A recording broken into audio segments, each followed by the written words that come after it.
Welcome. We are going to continue going through the handout today on aperture theory and contours.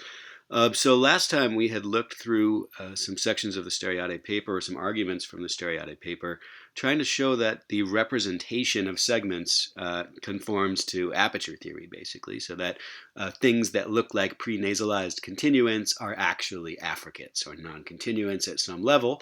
In this segment, we're going to take a look at processes that affect different kinds of consonants. And Stereade's aperture theory also makes a bunch of predictions about how different kinds of segments ought to behave with respect to rules and spreading, and as well as delinking. So one thing that aperture theory says is that if nasality is spreading onto consonants and it's spreading locally, that is one time slot at a time, it should only affect half of a stop. Why is that? Because stops inherently have two aperture positions, two time slots. Well, it should affect all of a continuant, so a fricative or a liquid or something like that, because continuants only have one aperture position, only one time slot. Stereade goes through a couple examples of things that are relevant here. I've added some data here from Apinage, which is an Amazonian language. I'm going to actually mostly skip over this Apinage example in 9 because it ends up being pretty complicated and I'm missing a couple of data points that I've been unable to find on the internet to sort of show the complete pattern. But basically what's going on here, the claim in Apinage is that stops have to agree with an adjacent vowel in nasality, but only the half of them that's close to the vowel.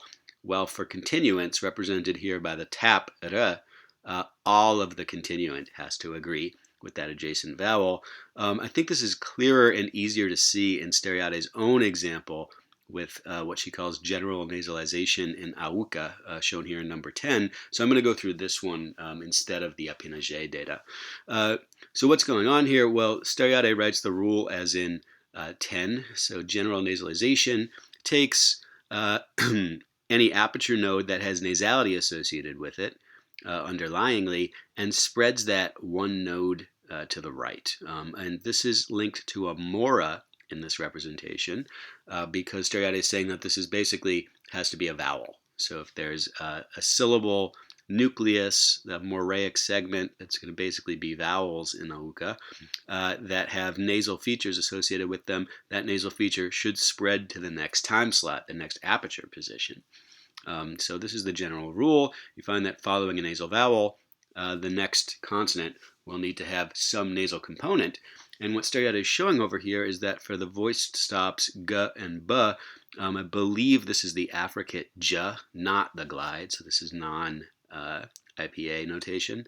Or for voiceless stops p and t, what you get is prenasality. So again, we find this moraic nasal vowel slot. That's going to be this long on vowel here. We spread nasality to the right. And in the case of stops, what you get is just the nasality associated with the closure, but not with the release, right? Because this starts out as a fully oral closure and release. The local spreading of nasality hits the closure, but not the release. So what you get is nasal closure, oral release. Nasal closure, oral release. Again, spreading from this nasal vowel. Spreading from this nasal vowel, you get nasal closure, oral release. Nasal closure, oral release. Same thing with the voiceless stops p and t here, except that these ones optionally voice. That has nothing to do with the nasality spreading per se, but it's just indicated here because there's some variation. You can either have a prenasalized voiceless stop or a prenasalized voice stop in these cases.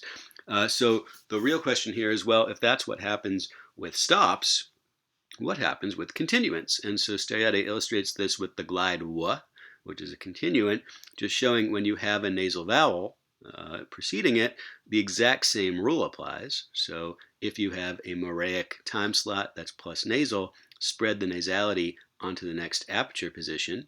But because continuants only have one aperture position, the nasality spreads all the way through that glide, right? All the way through the glide, all all the way through the glide here. And this looks like it applies even across word boundaries, which is kind of interesting. Yeah, so this is the point of that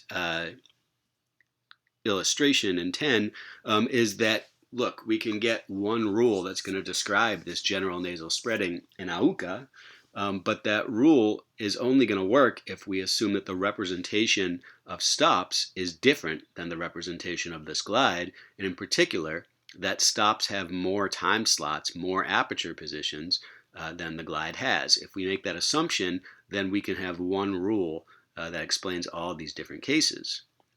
But in order for that to work, we need to assume that stops have both a closure and a release time slot. That's what aperture theory says is happening here. So that's Steriade's argument that that's what's going on here. Steriade also makes predictions about what the relationship should look like between nasal contour segments and the release of stops. Right? So for one thing, only audibly released stops can support nasal contours. Why is that? Because unreleased stops only have a single aperture position and therefore can't be contoured. Right? Released stops have two aperture positions, so those are the ones that can support nasal contours. Independently from this, audible stop release is often suppressed or disallowed in pre-consonant position and sometimes in word final position as well. So we should see alternations between nasal contour segments and simple segments that correspond to their closures if we can change the phonetic context of these stops. So this is shown in, with a alternation from Gbea here in 11, where what we're seeing here is the same roots in their plain form on the left and in a suffixed form on the right. And these suffixes all take the form of vowels of various kinds. They're all vowels, but they're different kinds of affixes here. One of them seems to be an object marker, one of them seems to be a causative, and one of them seems to be a definiteness marker. But they all take the form of vowels, and that's the important part here. What we're seeing is when you put a vowel after these roots, you can see that all of these stops are underlyingly pre-nasalized, but with an oral release. That seems to be what's happening here. When you take away that vowel and get these same segments in word final position, they instead become fully nasal. So what's going on here? Well, what Steriade claims is that you have a rule in Gbea that deletes stop releases word finally. So what would that look like? It's going to say that anything with a stop closure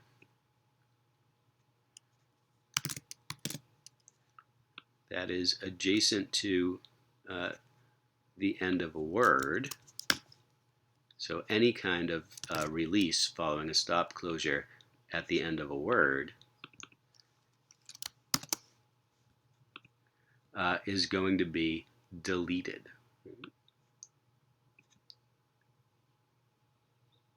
Sorry, having a little trouble drawing here.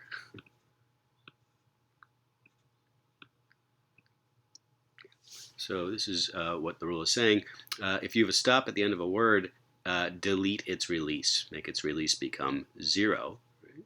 Now, in the case where this is a nasal or pre-nasalized stop in this case,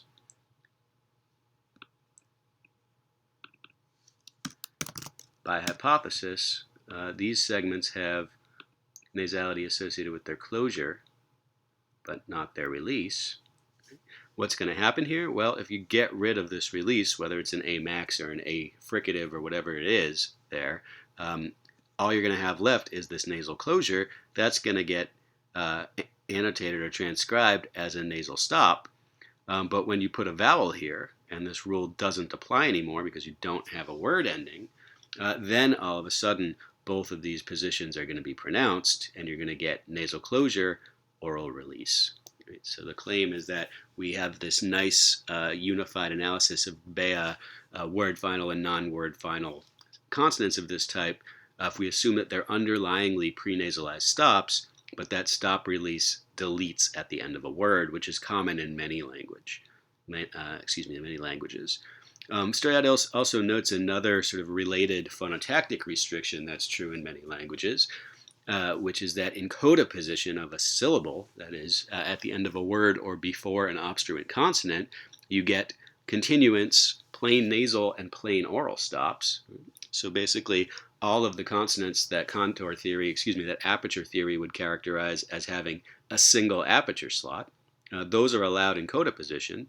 But prenasals and affricates are disallowed in coda position. That is, all of the consonants that Stereote would characterize as having two aperture positions, right, are not allowed in codas, although they are allowed at the beginning of a word or before a vowel or something like that. So this appears to be a pretty common phonotactic pattern in many languages. And Stereote's claim is that we get a nice unified picture of how such languages work by assuming that stop releases are deleted in coda position, but not in other positions. So release stops are the norm in other positions. Non-release stops are the norm in coda position, and therefore you can't have any contours for nasality or for continuancy on coda stops. Whereas with continuance, the claim is that they just have a single aperture node or aperture position in all contexts, and therefore there's no sort of distributional constraints on them. So that's most of the predictions that Stereote goes through in her paper, and there's a lot of other specific examples for each of these. I've tried to pick out the ones I thought were most clear. More generally, what we're looking at here is this sort of very involved and intricate attempt to rein in the autosegmental framework. So we've been going for months now, seeing that, look, autosegmental theory frees us to do all of these interesting things with tone and other features, but then also it looks like it predicts a little bit too much freedom, that we can do too many things with it. And Stereote is in some sense a crowning illustration, a crowning moment of this movement in phonology to try to explain typological patterns and phonological patterns by refining the theory of representations. Right? So we got a lot of mileage out of complicating the theory of representations in this particular way. So we did away with a lot of the wild overgeneration predictions that any feature could be contoured anywhere. Right? This theory helps explain why that doesn't happen. We also accounted for 5 typological generalizations about inventories. These are the ones I went through earlier in the handout. And a couple more generalizations about the domain of phonological rules. So why do local spreading rules affect stops differently from continuance in all these different languages? Why do delinking rules or non-release rules affect stops differently than continuance in all these different languages?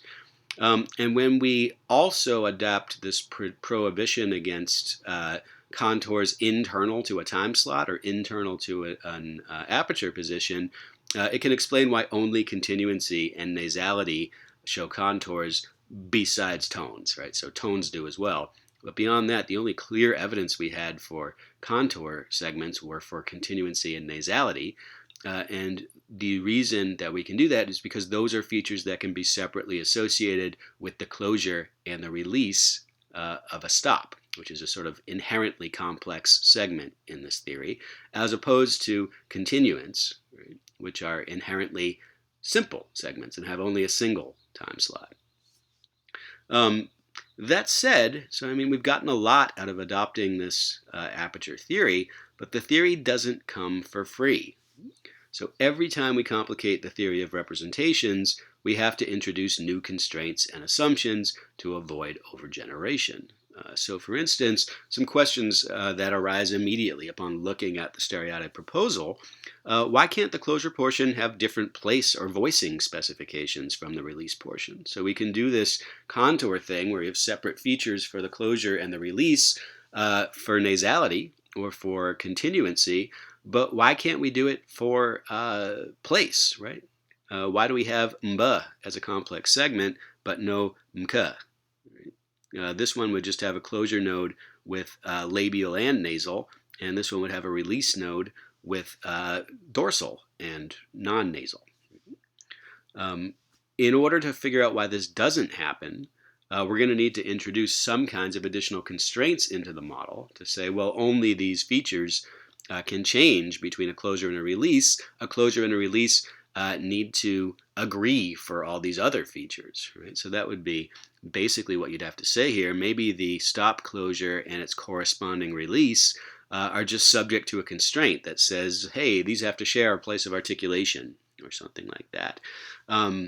Or maybe the release node itself is never specified for place underlyingly, but maybe it always gets its place through default fill-in rules or through concatenation of two segments, right? So maybe the value of release is always determined by the closure before it for these features, but not for nasality. But we're going to have some theory of how that works, and without having a full theory of how that works, then we're still running into problems about how to constrain this formalism. So Stereote certainly entertains this idea about default rules. She calls it projection. So the idea is that, the representations here are coupled closures and releases, and place features in many languages, a closure node will project a release, and the release is just constrained to match it in certain regards, but not in other regards. That's something she entertains here, but also implicitly, I think there's another kind of hypothesis in mind here, and it looks like this. So facts about the relationship between closure and release don't need to be stipulated because they're based on physical articulatory reality. Closures and releases are things you do in your vocal tract in the physical world. They're part of a sequence of gestures that are necessarily conducted with a single articulator. If I'm forming a closure with my two lips, then it has to be released with my two lips. Right? I can't form a closure with my two lips and then release it at some other point in my body, because release is a property that can only hold of something that's been closed with regard to consonant gestures anyway. So this is something about physical reality, right? If I form a stop constriction with my tongue tip at my alveolar ridge, then that's where I'm going to release it from, or at least somewhere very close to that location. But if this is right, if these constraints on the features that have to be shared between adjacent timing nodes, closure and release nodes, if this is really about physical reality and the laws of physics and anatomy and physiology, then why are we talking about abstract phonological positions or aperture positions in the first place? Maybe we should just be having our theory refer to articulatory gestures in our vocal tract, right?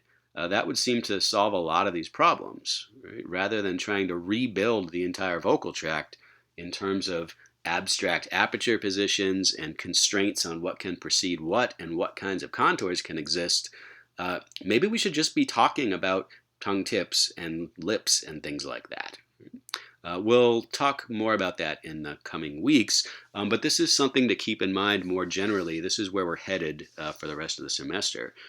We keep running into these problems with overgeneralization. So we introduce complicated representations to try to deal with interesting typological phenomena that we've been looking at. And those representations do a nice job of capturing, say, tone spreading or various other kinds of complicated harmony phenomena that we've seen. But at the same time, they get us in trouble because they predict all sorts of crazy patterns that don't exist. And then we have to go look for constraints and formal principles and things like that to try to keep these representations from over-generating crazy patterns.